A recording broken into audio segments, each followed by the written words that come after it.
ఏమంటా నరేందర్ రేపు 35 దావత్ వస్తుంది కదా ఇక్కడ వేరు మనోళ్ళంతా మనోళ్ళు ఆడేంద్రా అందరూ పట్టుకుపోయారు. మరి ఉన్నోళ్ళు ఏమన్నా చేసుకుందాం పరా చికెన్ థమ్స్అప్ తెచ్చుకొని చిల్ అవుదాం. తెలంగాణలో చికెన్ థమ్స్అప్ ఏంద్రా సుక్క ముక్క లేని మనకు బిర్యానీ తెలియదు. అదే వీడియో వస్తుంది కదా బాబు, వీడియో వస్తే మాత్రం ఏదో ఒకటి మాత్రం జరిగిపోతుంది. నేను పోతారా ఏం కాదా అరే నరిగాడు కూర్చొని దోలు పెడుతున్నారా? అవునేరా.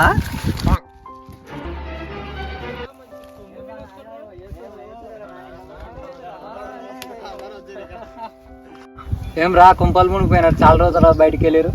ఏం లేదు 35 దావత్ కదా ఏం చేద్దామని ఆలోచిస్తుంది. మీరేం ఆలోచిస్తుర్రా? మేము నైట్ మొత్తం ప్లాన్ చేసినాం, మా ఎమ్మటి రండి. అసలు ఏం ప్లాన్ చేసిర్రా మీరు? సార్ పైకి